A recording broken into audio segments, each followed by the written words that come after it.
Perfect. Hello, everyone. Thank you guys so much for being here on day 2 of the LOLA conference online. First up, we have our LOLA panel. I'm pleased to introduce you all to our panelist speakers for today, who will be going over the most pressing issues facing Africa today and libertarian solutions to these problems. Now Memuna is going to be our moderator. I'll let her introduce herself and she'll have the panelists introduce themselves as well. Memuna, go ahead and take it away. All right, thank you, Holly. Okay, as Holly said, today I'll be the moderator for this particular section.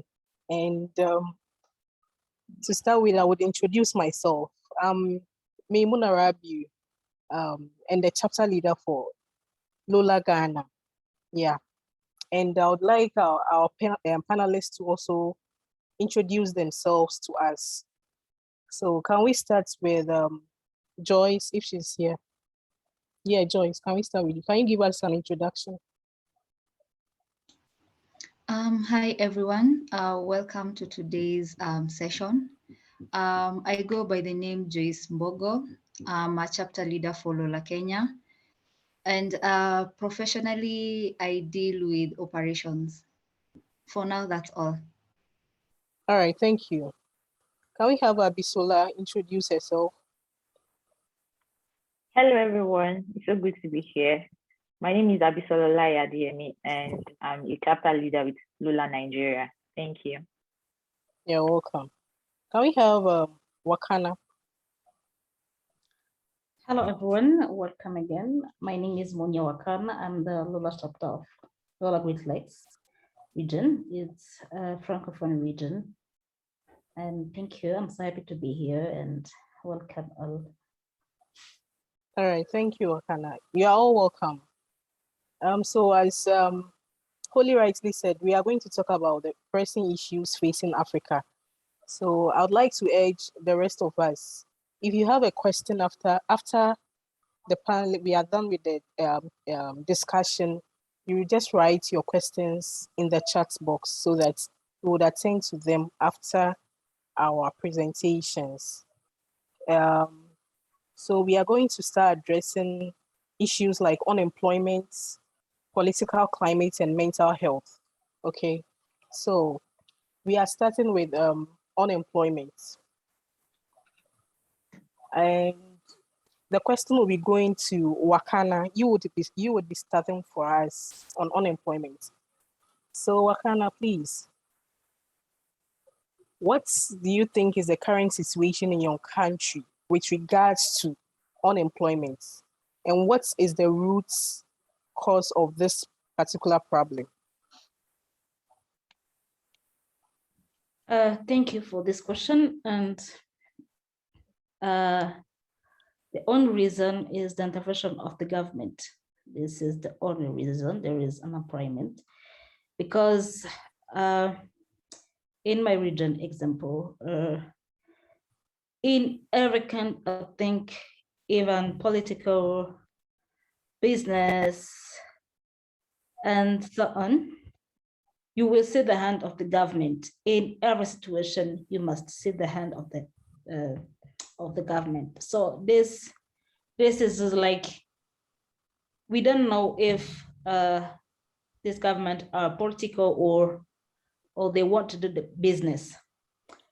And for example, there is an uncertainty of free enterprise. There is uncertainty for this crisis, which can come in every time we didn't know. And there is political crisis time, financial crisis time, and consequence of the cost of labor. This is the cause of the unemployment. And at the end, it becomes essentially for job creators. You can't come to create a job. You can't start a business without know there is, you can't create a job and then you know that there is a financial crisis and there is political crisis in your country or where you want to create this job. So this is my point. Thank you.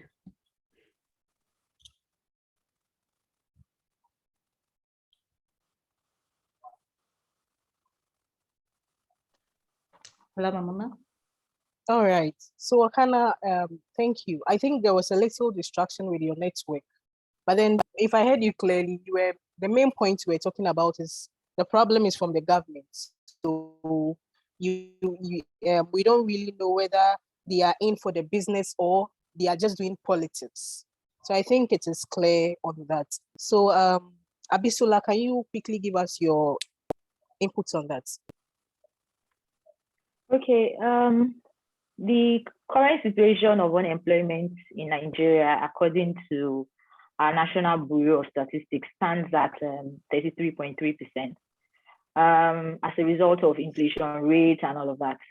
Well, it is worthy to note that Nigeria is largely a youth nation, which means that almost half of our population are youth.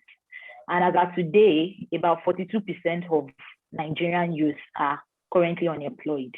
So that is the situation of things on ground.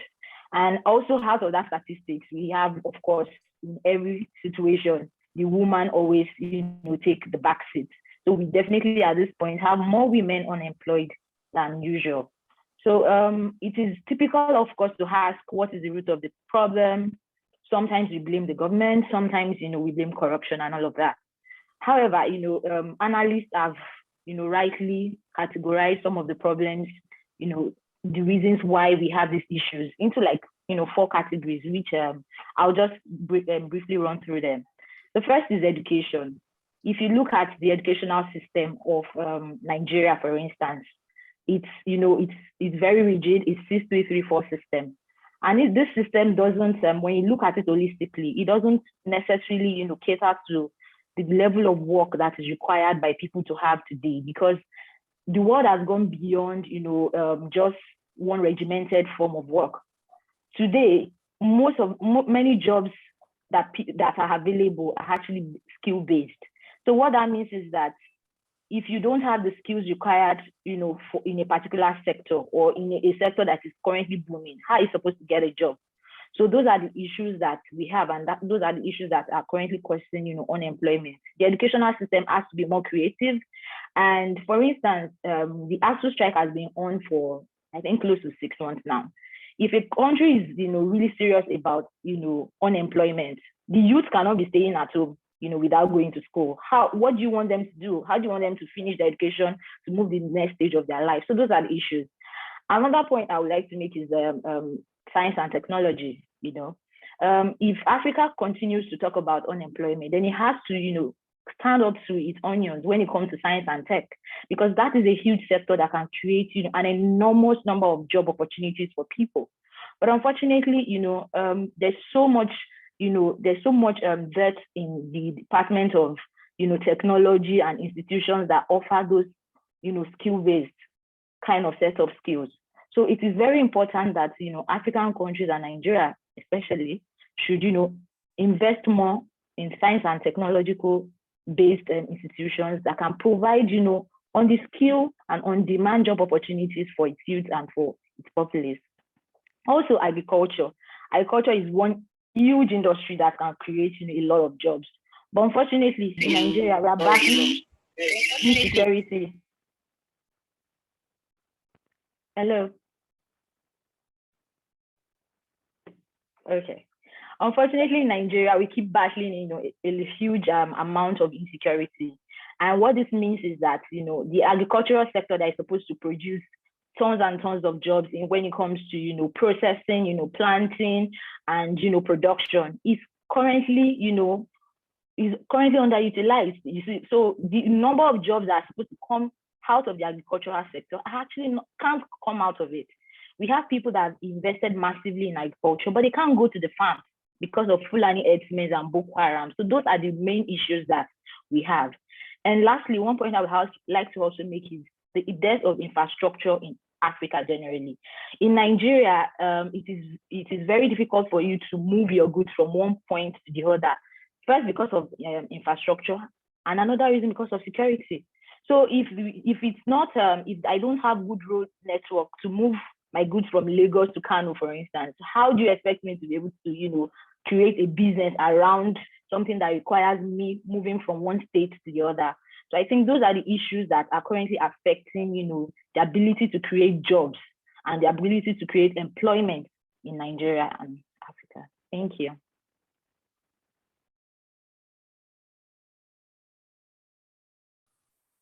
Thank you very much. So,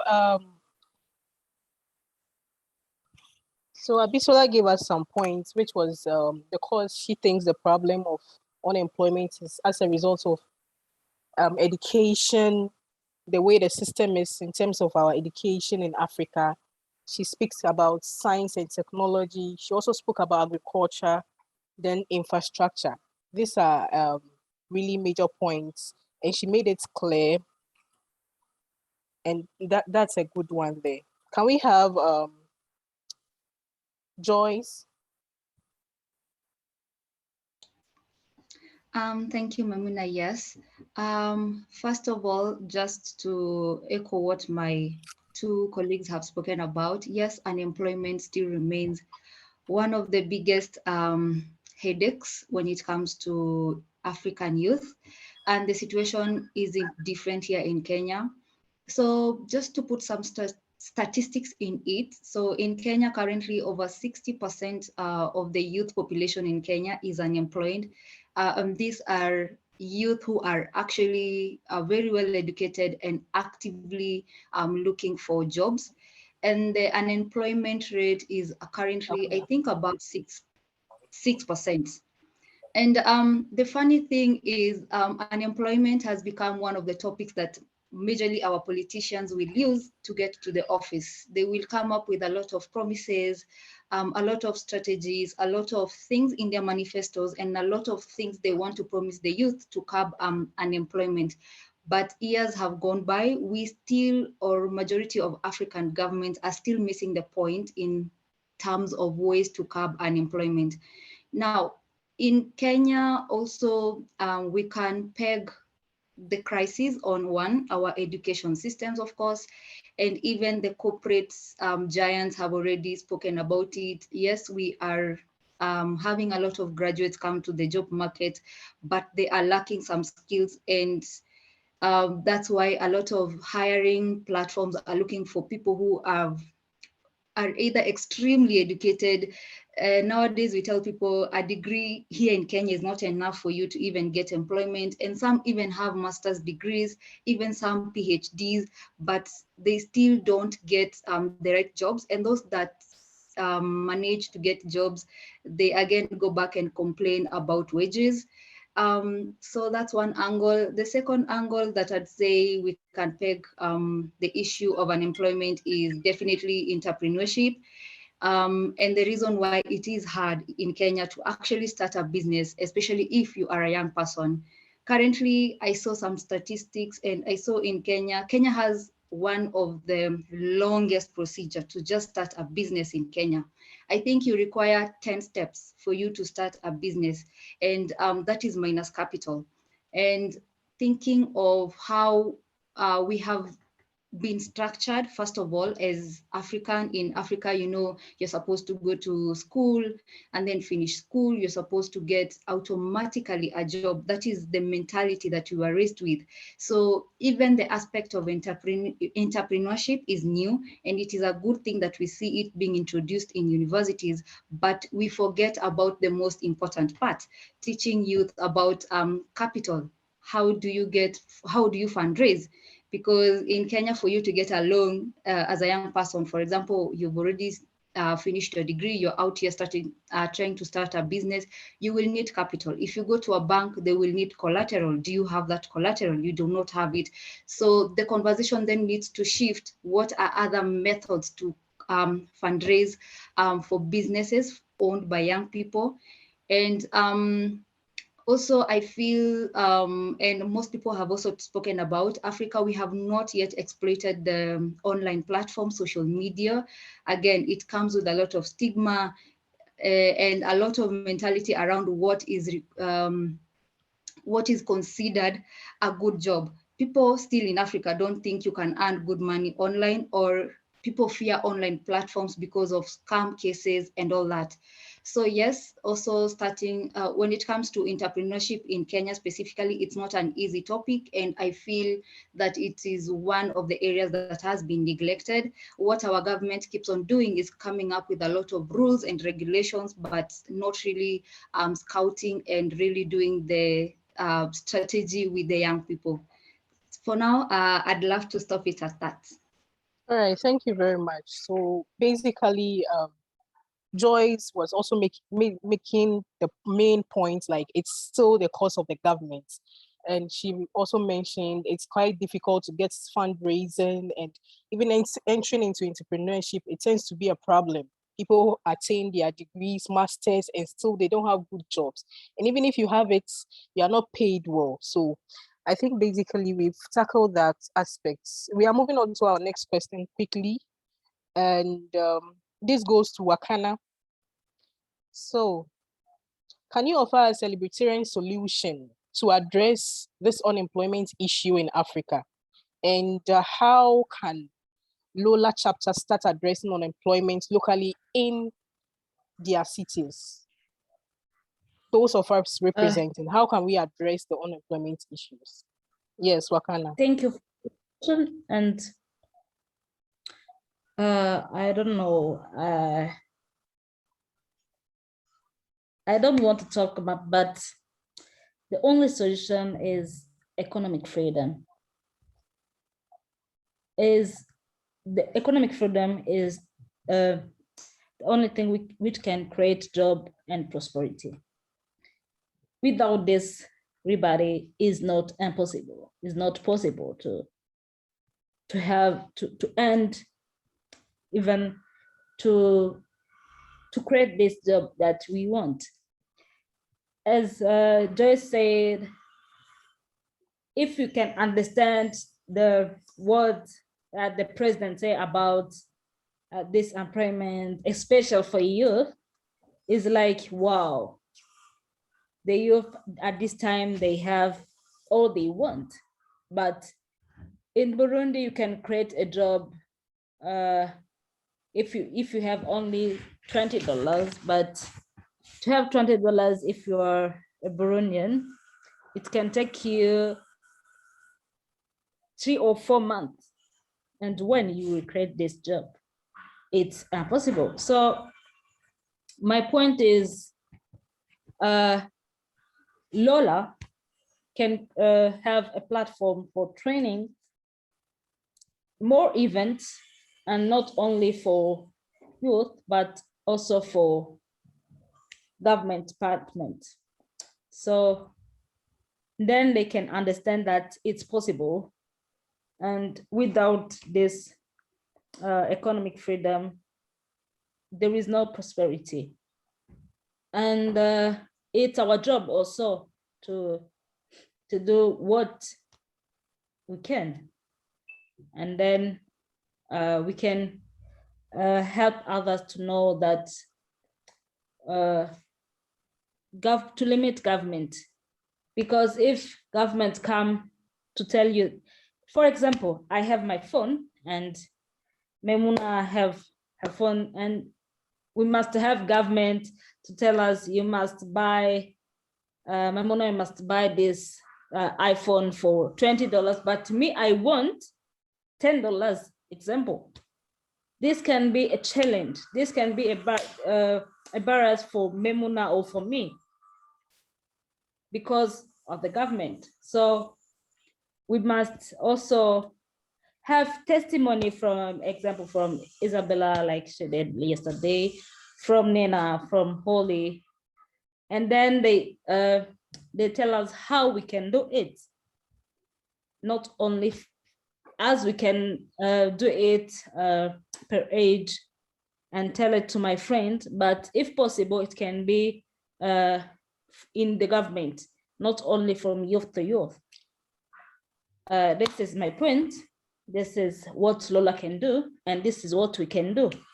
And to create economic freedom, to create this liberty, to create individual liberty, and then to tell the government that if we doesn't have this liberty in our country or in our region, it's not prosperity or to create job. Thank you. All right, thank you very much. So as Wakana said, she thinks the best solution is to have an economic freedom in Africa. Yeah, and it's true. So she made a very nice point, and the government agencies come up to make fake promises to the youth and all that, and they turn out not to fulfill their promises. So we really need economic freedom. So she gave out some points on how she think LOLA can help, and she talked about some trainings and motivations from other colleagues from other nations like Brazil or something, those who are doing very well. And also we can also engage ourselves in political conferences to bring out our voice in such direction. So we are moving on to Abisola. Abisola, quickly, can we have your points on the solutions and what you think LOLA can do to address? Yeah, thank you very much. As Wakana has rightly said, the main issue is economic freedom, because it's only economic freedom that can, take people out of poverty and unemployment. And if we want to achieve that, our government, first of all, has to be serious when it comes to, making policies that would, encourage economic freedom across the nation. And also, as LOLA chapters, what we can do is to, continue advocacy in such a way that, we can be able to shake tables when it comes to, making these policies to change the general opinion of people that are, rightly in the system of government, to change policies such that policies that will be made will be policies that will be able to, promote economic freedom. One of such could be, advocating for educational policies that would train for entrepreneurial skills, creative skills, instead of the rigid form of, education that we have. One sector that is actively doing that is the private sector, for instance, in Nigeria, the private academic sector.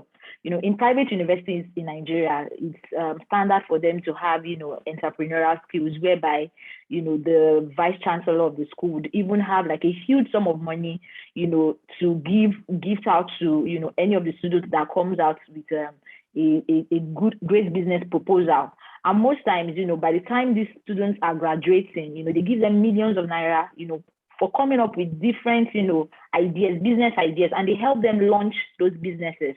So as everything, the private corporation is always coming up with the right, way to handle issues better than the government. So that is one way that, the government can actually adopt, especially in public schools. So also when it comes to science and tech, because that's part of the point I mentioned before, it is important to also have, more, technical schools. For instance, if you want to get a bricklayer to build your house here, for instance, you might find it very, very hard. Even a normal carpenter, a plumber, to get somebody that actually knows the skill and to be able to do your job well. Most times you end up spending money more than twice, more than 3 times, trying to fix the same issue. So the problem is that the issue here is not that there is no job when it comes to those technical skills. The problem is I don't have the right people to help me fix my pipes. I don't have the right people to, build a cabinet for me, exactly the way I want it. So we need more, technical schools that will be able to provide that, professional skills for people so that they'll be able to get, real jobs. And, private organizations can also come into, to help in this kind of, system by providing scholarships, for instance, by providing, grants to people so that they can, attend, places that can offer these skills. And when it comes to agriculture, young people can, go into farming if it is actually secure, if they're not afraid that their life is on the line. Because with the insecurity in the country, for instance, it's very difficult for any sane young person to think of, going into farming in, the northern part of Nigeria, or even in the remote part of the western Nigeria, because all these places are, hot zones. People are kidnapped on a daily basis. People are killed on a daily basis. So how do people, despite the level of hopelessness, what is the admonition for them to actually, go out to seek for jobs? So I think those are the points I'd like to make. Thank you. All right, thank you very much. Can we have Joyce? Joyce, can you just share 5 minutes, no, let's say 3 minutes of your points on that. Okay, thank you. So the question is, what Hello, are the Joyce. libertarian? Yes. You didn't get the question, right? Should I repeat it? Oh, yeah, okay. Yes. Yes. The question is, libertarian solutions to address unemployment. Yes. And the second part is, what do you think your chapter can do, LOLA can do to help with that? So can you just do that within 3 minutes for us all too? Okay, good. So on the libertarian solution to address unemployment, definitely it has well been put. We have economic freedom, definitely. Yes, and one more important solution is definitely rule of law. We need to have, as we push for policies that promote economic freedom, we also need sufficient rule of law, that is, which fosters property rights, government integrity, judicial effectiveness, so that we create spaces, we create governments that collaborate with its people, and its judicial processes are effective and not creating a humongous process and making it a challenge in creating business, especially for young people. And yes, a country like Kenya, yes, we say we have rule of law, but when we go deep down, definitely we have corruption cases, a lot of bureaucracy, double policies just for one issue. So definitely the two liberty ideas that can help us fix the issue of unemployment definitely is pushing for economic freedom. And this will automatically create a free society where individuals are free to work, are free to produce, are free to consume, and are also free to invest in any way they please. And then rule of law now comes and cements economic freedom by creating that space where there is effectiveness even of, on the laws that are put in place. And when in terms of what chapters can do just to help reduce unemployment, one definitely is identifying the barriers. Yes, we can tell all stories of how unemployment is being triggered by how our countries are being run, the mental state of our young people. That is the first step. We have already identified the barriers. Number two, of course, is the concept of awareness and understanding. Now we need to continue pushing for the message. We need to be courageous enough to put the word out there. We can do it via blogs. Someone said trainings, of course. We need to have an active advocacy when it comes to liberty ideas. And we need to be confident enough and courageous enough to make that message get to the right people. Because what happens normally is we have good policies, there are so many good ideas, good liberty ideas, but it is how it will get to the right people, the people that we want the message to get to them. When it comes to economic freedom, of course, we cannot do it alone. We definitely need the message to get to policymakers.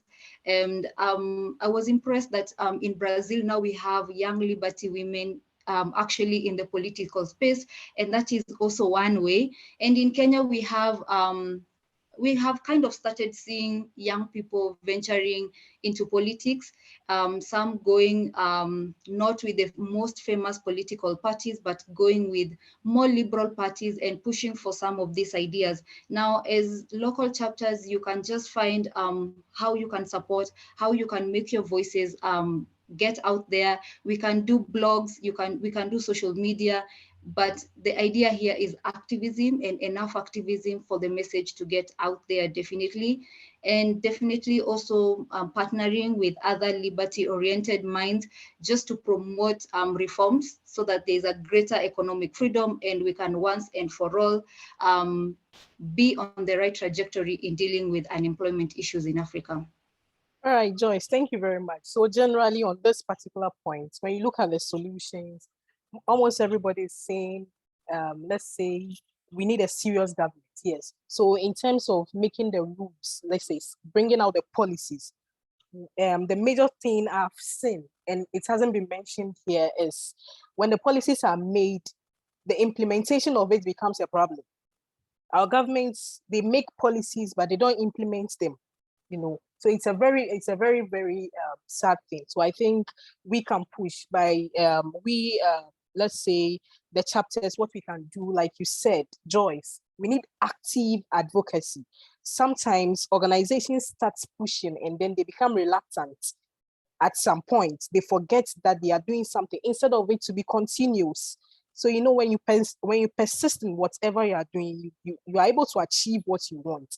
So I would urge all of us to be able to be on guard at all times, to make sure we are active on our advocacies. So thank you very much on this point. Thanks to all of you, the panelists. So we are moving on to ideology or political climate. Okay, so we'll be starting with Joyce. So your question is there any ideological gap in Africans' population in understanding what can make us free? So that's the question. And what do you think are the main reasons for these problems? So Joyce, that's the question. Sorry, I didn't get you. Sorry. So I was saying that, is there any ideological gap in Africans' population in understanding what can make us free? So that's the first one. And what do you think are the main reasons for these problems? Okay. Yes, definitely. There's definitely. Yeah, Joyce. Joyce, are you here? Yes.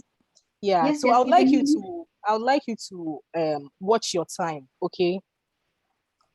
Like when you are responding, you should try and watch your time. So within some few minutes, so that we can get your point, okay? We shouldn't prolong it too much. So please, we are listening.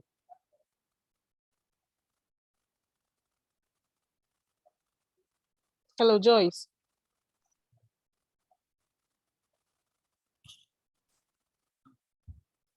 I think Joyce is.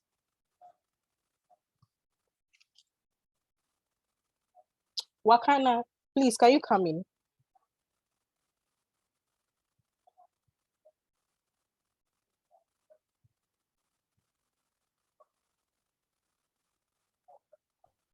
Hello. Yeah, Wakana, did you hear the question? I think Joyce is having a connection problem. So did you hear my question? Yeah. Yeah, so can The you question throw was some? Yeah, so I was saying, anecdotal okay.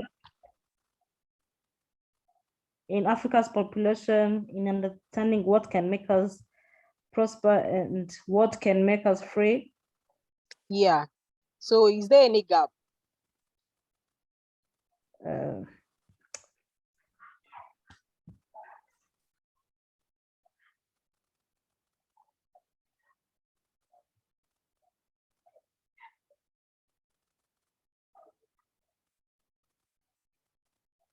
Wakana, I think your audio, you've muted it.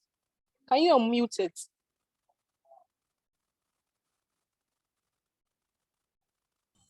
Sorry, I didn't know it's. Oh, it's fine. You can continue. It's fine. Sorry. I think there is not political, but it's the culture.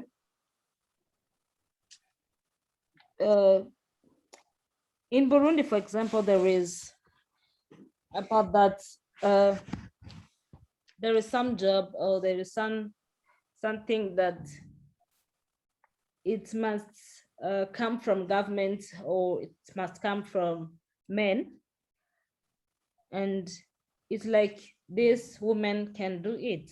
This is an example. And in our culture also, it's like this can't be done by those kind of people, this can be done by those, and this can be done by this person. And there is those regression from government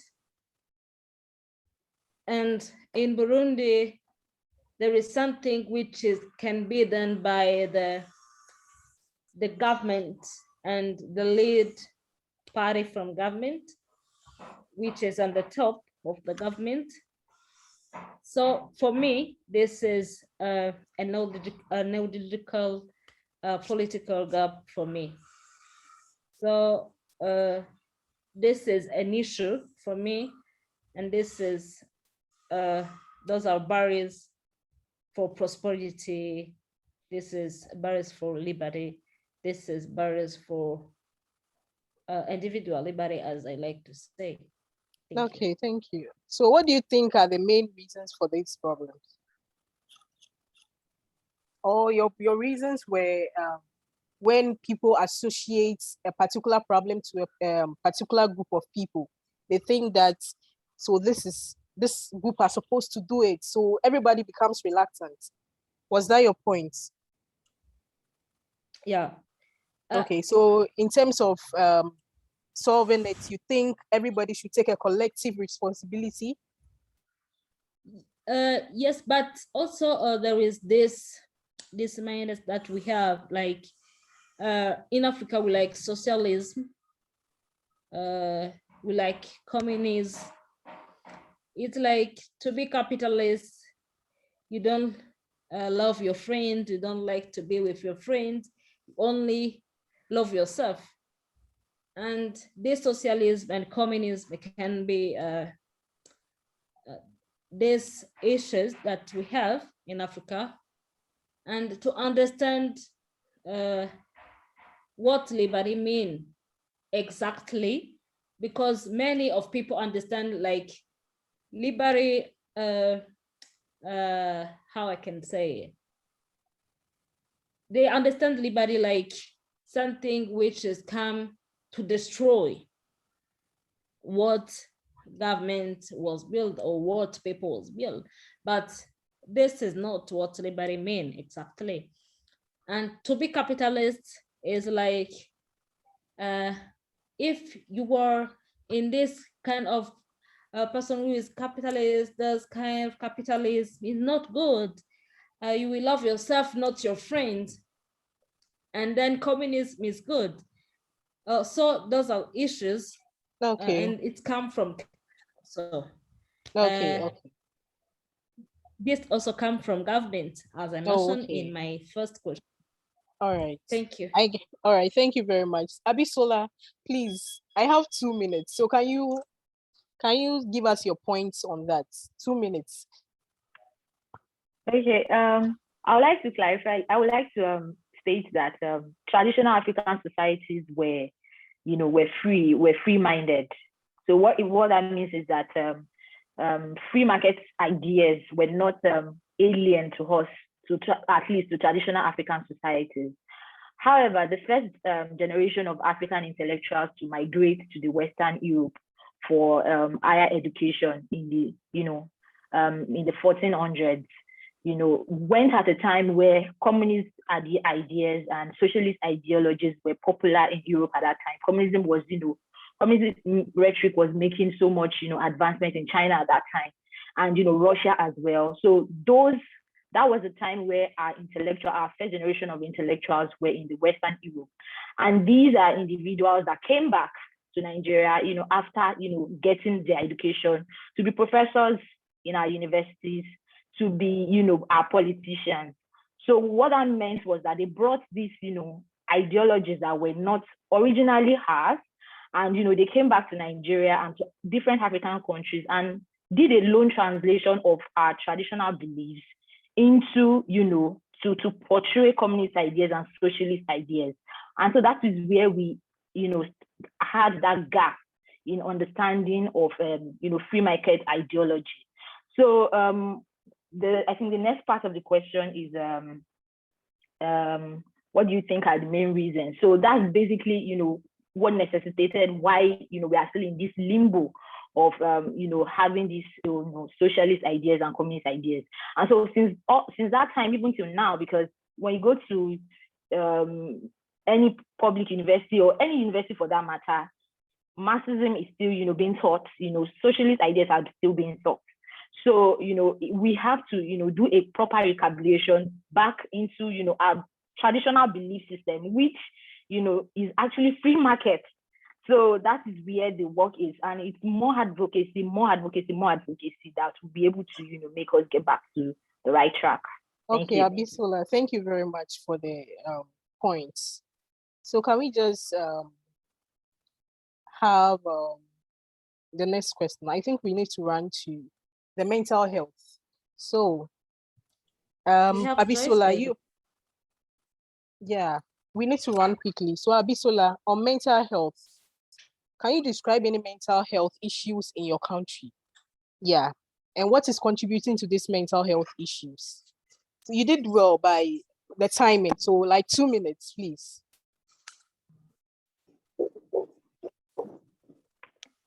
Okay. The main issue with mental health is where there is a state of where there is a overall mistrust in the system of government, where there is where the government is not able to take care of its people, and when there's a large a general feeling of hopelessness. There's bound to be feeling of despair, feeling of anxiety, just marauding the whole society. And I think that is what a large number of Nigerians and I guess Africa are currently experiencing. When you have any youth, for instance, in Nigeria, almost every one of them would have like a backup plan, which we call Jackpa. So everybody, has a plan to kind of leave the country to go to another country where they feel that, the quality of life, the system of government there is going to be much more favorable for them, and they have better opportunity to get jobs. So that has added to a lot of pressure that young people are actually going through, and this is leading to substance abuse. We have cases of overdose on tramadol and codeine and all of that in Nigeria. We've continued to have cases of people just committing suicide, and so it's just this feeling of hopelessness because when there's large insecurity in the country, and so people just feel despair.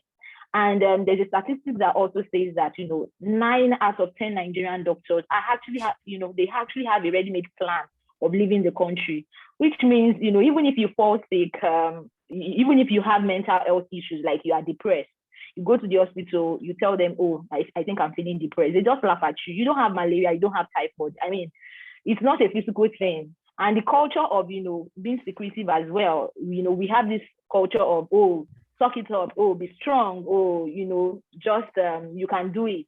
So that secretive culture is also making us not open up about what we're actually going through.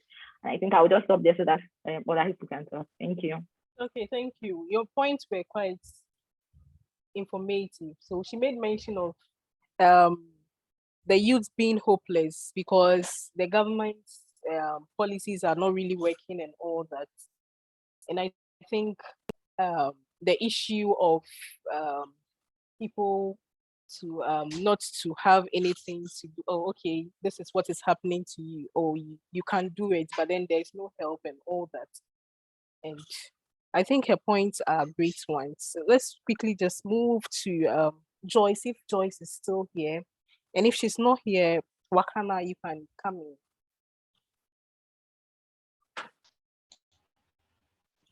I'm here. Okay, Joyce, you are here. You're welcome. We missed you. So did you hear the question? Sorry. Yes, I know we are discussing about the mental health states. So I'll quickly dive in and just briefly talk about it in the context of Kenya. So it's not different, of course. The mental health state in Kenya is not as impressive. And of course, it has a lot to do with, of course, issues like unemployment. And we know currently we're still under a pandemic. Inflation rates are very high, economic times are very hard. And all that is now coming down to putting people in depressive disorders. And so that is just one thing, but the other worrisome state has been that people are not talking about it. It's okay, mental health is kind of stigmatized as is in Africa, and it's not something that's, for example, as a woman, just coming out and saying, oh, I'm a young mom, I have this kind of depression, and in this kind of difficult times, I will need to do one, like that is not acceptable in any African society, and especially here in Kenya.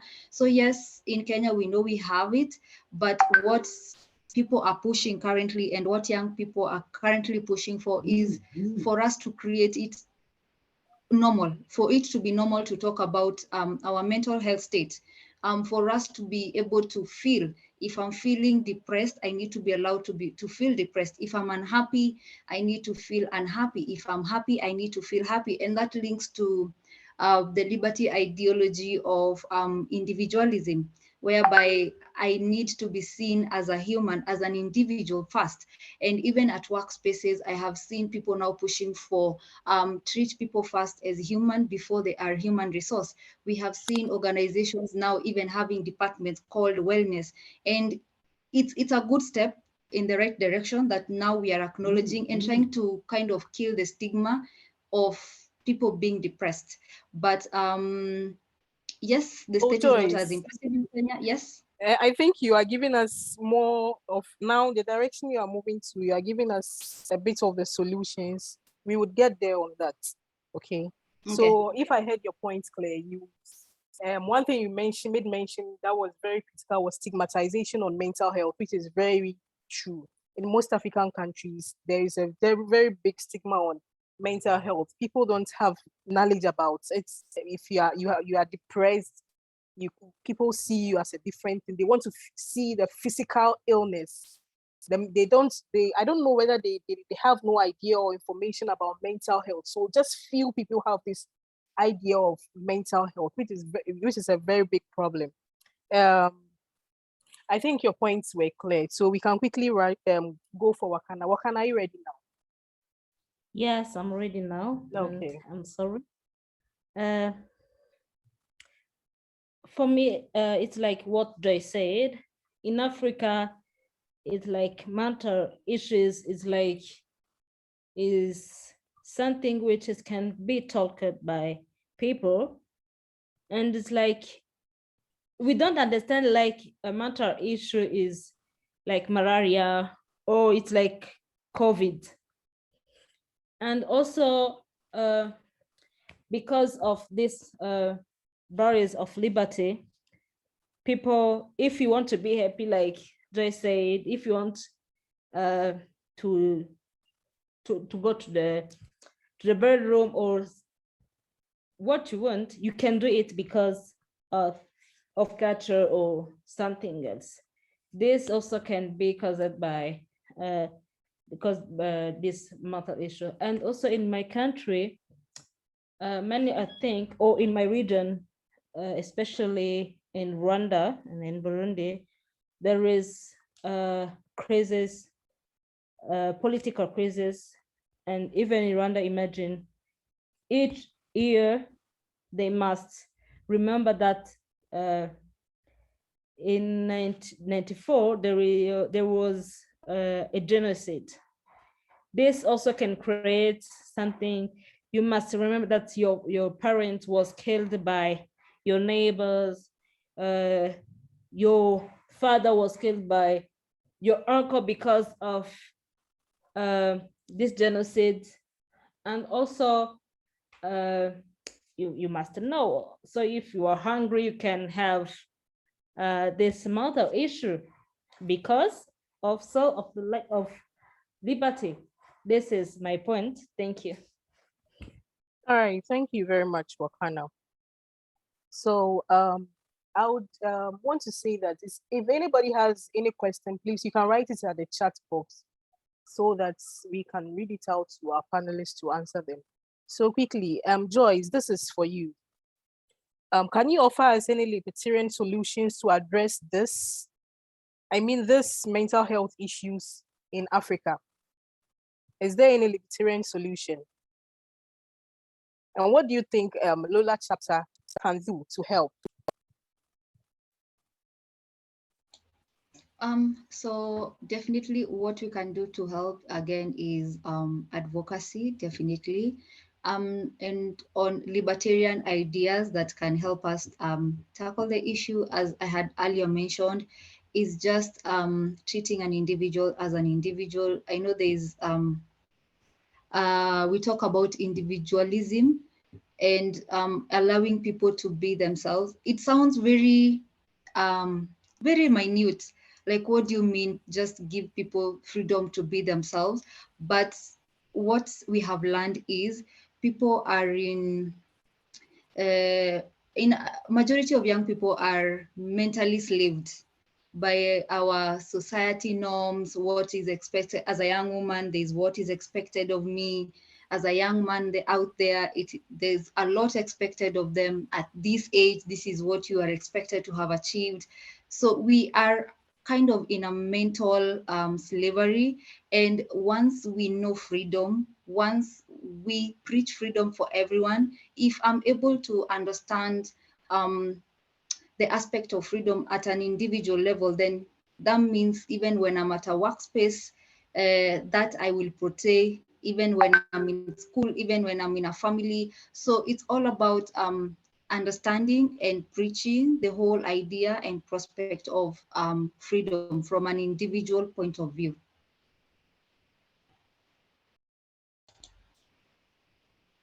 That's all, Memuna.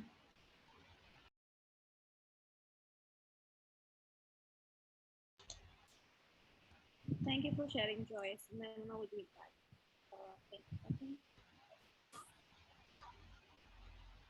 Okay, so I think Joyce was done, right? Can we have Yes, Abisola? Yes, thank you. To buttress what Joyce has said, she rightly said that when it comes to how we can, offer solutions in libertarian perspective, it is actually to keep on promoting the idea of the individual over the collective. In most African societies, we have this collective mindset where you are expected to live not, in fact, most times not for yourself, but for others. You have to choose others before you choose yourself.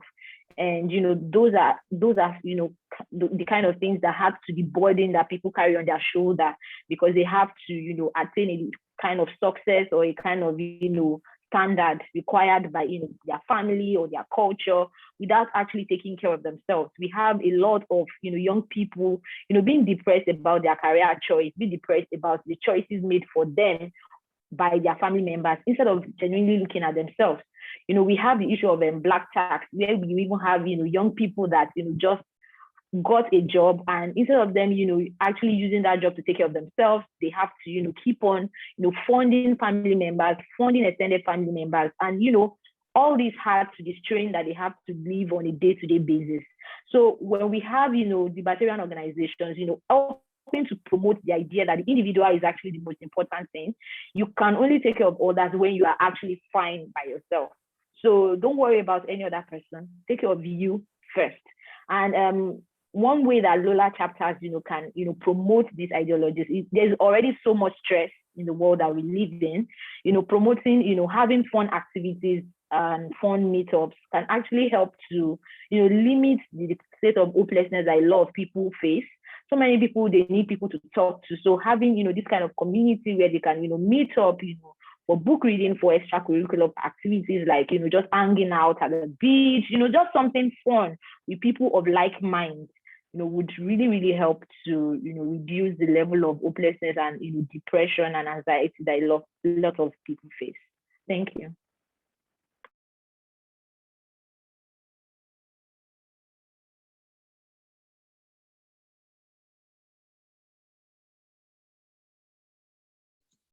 I think Thank we you very lost much, Abisola. Yeah, Abisola, thank you very much. So I heard your points clearly. It's all about individualism in terms of libertarian solutions. Yeah. In Africa, we tend to look at collectiveness instead of individualism, which is very, very important. So Wakana, can you briefly tell us what you think if there's a libertarian solution, and what you think LOLA chapter can do. Yeah. Yes, thank you. In Burundi, for example, there are barriers that have been put in place by the government based on the culture, the emergence of individual solutions, example, private hospital. And my point is to mobilize public opinion against the culture barriers that blocks this group of people to live like they want, and also to promote, this is a point from LOLA, to promote ideas which reduce the barriers of private actors. And also to understand that those people want also life. They want to live like they want. They want also dignity, because it's not come as they want. It's like malaria is like COVID, is like another issue of health. So they want dignity, they want individualism, they want their liberty. And from LOLA, we must promote this dignity and individual liberty and private actors and sectors. Thank you.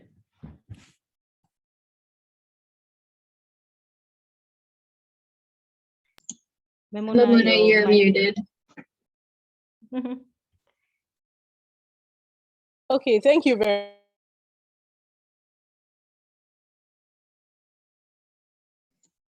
It went to mute again.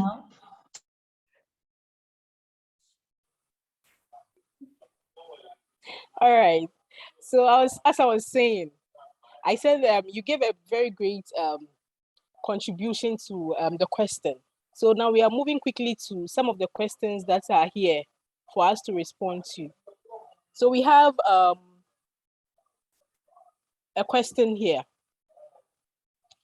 So somebody wanted to find out from the perspective, women empowerment, especially in policy, has been hit with complicated processes of public participation. So how do we curb this form of perspective, ladies?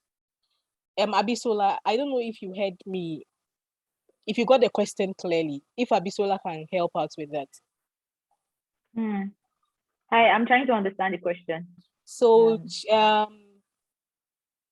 the person wanted to find out from your perspective, women empowerment, especially in policies, have been hit with complicated processes of public participation.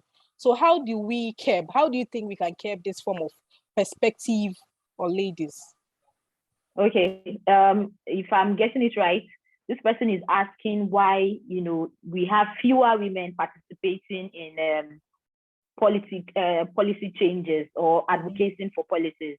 Well, from what I know and from Nigeria, one of the major issues that we have is that the rule of law, first of all, doesn't give room for a lot of women participation in, legislative making and even in governance. So that is the number one issue. So because where the participation is limited, then the opportunity to actually be part of that conversation is also, inevitably limited. So one of the ways that we can actually curb this is to encourage and continuously, advocate for changes in our rule of law and in our judicial system to accommodate, and in politics as well, to accommodate more women representatives in those fora. It is when we have more women in those spaces that we can actually, create a big enough force around, effecting political changes and, effective policy changes. Yeah. All right, thank you, Abisola. So we've come to the end of our presentations. Thank you very much, Abisola, Wakana, and Joyce. You did really great. Thank you. Because of time, all of us cannot respond to that particular question. Thank you very much and have a great time. Thank you.